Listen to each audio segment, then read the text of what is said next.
পিঙ্কি, আশা করি তোমরা সব খুব ভালো আছো আর আমিও খুব ভালো আছি। সবাইকে গুড মর্নিং। ঘুম থেকে উঠে ভাত বসিয়ে তোমাদের সাথে কথা বলতে চলে আসলাম। বাইরেটা এই পাশটা দেখো কত সুন্দর লাগছে। দেখো এখনো কাদা কাদা গাইস আছে, রোদ্দুরটা হলে একটু রাস্তাটা শুকাবে। চলো দেখতে থাকো সারাদিন কী করছি না করছি। রান্না তো আমি বসিয়ে দিলাম।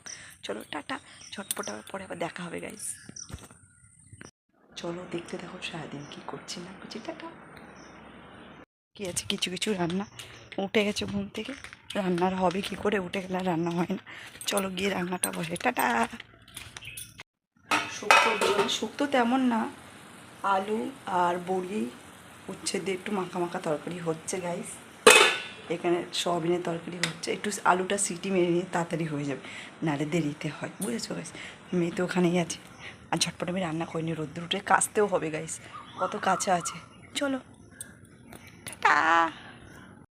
তো টোস্ট বিস্কুট এখন চা খাবো, সবে গরম দেখো ভাপটা বেরাচ্ছে, সবে চাটা নামিয়ে এখন চাটা খাবো। মানে পরের গড়িটায় দিয়ে আসতে আছি, দিয়ে এসে সব কাজকর্ম করবো। এখানে সব মাছ ধরছে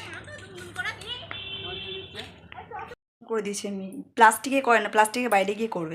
কি অবস্থা দেখো, মেয়েকে তো দিয়ে এসে ঝটপট করে সমস্ত কাজকর্ম করে নেবো। পুরো ঘেমে গেছি, ছাদে গেছিলাম কালকে জামা কাপড় শুকাতে দিতে, গ্যাস ট্যাস মোছা বাকি, এখনও একটু রান্না বাকি আছে।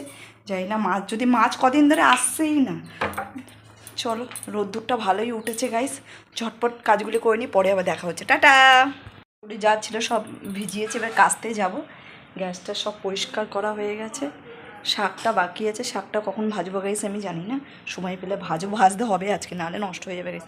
রোদ্দুর দেখো, চলো ঝটপট কেচে নিই, কেচে দিয়ে আবার দেখা হবে। চলো টাটা। খেতে মনে হয় দেয়নি, বের করেনি, বের করবে গাইস। রোদ্দুরটা প্রচণ্ড দিয়েছে আর কেচেও নিয়েছি, কত কেচেছি দেখো গাইস আজকের। আর হচ্ছে গিয়ে তাতে দিয়ে কেচে নিয়েছি, রোদ্দুরে শুকিয়ে যাবে, শুকালেই ভালো। আর দেখো গাইস সাংঘাতিক রোদ্দুর, এই একটা পায়রা একা আছে এই পায়ে। আর চারিদিকে দেখো গাছ, চারিদিকে বাঁশ গাছ আর বাঁশ গাছ, চারিদিকে একটা জিনিস দেখাচ্ছে গাছ, চলুন দাঁড়া। নতুন কত বাঁশ গাছ উঠেছে দেখো, দেখতে পাচ্ছ? এই দেখো ওই দূরে দেখো কত বাঁশ লম্বা লম্বা, আরও উপরে উঠছে দেখো, দেখেছো? চলো টাটা।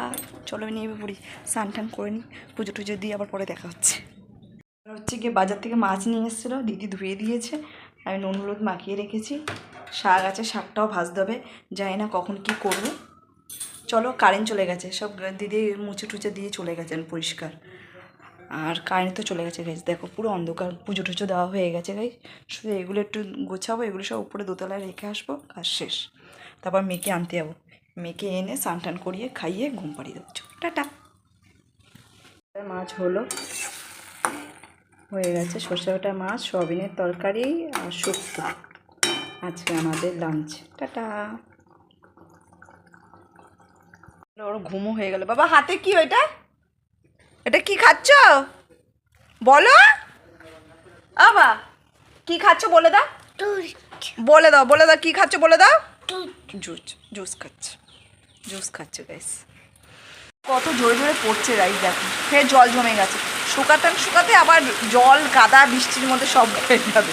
দেখো গাইস আমি জল দেখছি, গবেষণা করছে জলের মধ্যে, কি গবেষণা করছে ওই জানে গাইস। পাতা দেখো, পাতা জলের মধ্যে দিচ্ছি, কেমন বদমাশ। চলো টাটা। যতটা গোছাচ্ছি ততটা আবার ছড়িয়ে দিচ্ছে গাইস, দেখো কি হাল করেছে। এই যে কে করেছে বাবা? না তুমি করোনি? হ্যাঁ ও করেছে গাইস, ও করেছে। আর তো আমার মোটামুটি হয়েছে, এখানে বিট আলু ভাজা, রাত্রের ডিনার, চা ফুটছে, চাটা অফ করে দিয়ে হয়ে গেছে চা। আর আটা মাখবো, মেয়েকে রুটি করবো গাইস। বাইরেটা চলো দেখাচ্ছি, প্রচণ্ড গরম পড়েছে, মেয়েকে এই সবে দিয়ে আসলাম গাইস। এখন রুটি করে শ্বশুর যাবে নাইট ডিউটি। চলো অন্ধকার, চারিদিকে অন্ধকার। চলো এই কী উঠছে এটা, কী গাইস কি প্রজাপতি না কি উঠলো। চলো টাটা। জোনাকির আওয়াজ দেখো রাত্রিবেলা আমাদের ওখানে, জোনাকি না সরি মনে হয় ব্যাঙ, এটা চারিদিকে ব্যাঙের আওয়াজ, কত চারিদিকে ব্যাঙের আওয়াজ হচ্ছে। ব্যাঙের আওয়াজ হচ্ছে না জোনাকির আওয়াজ হচ্ছে, আমি বোঝা খুব দুষ্কর, আমি অত বলতে পারবো, আইডিয়া নেই। দেখো বৃষ্টি হচ্ছে, জল টল জমেছে গাইস, দেখো কিরম লাগছে গাইস, কমেন্টে জানিও।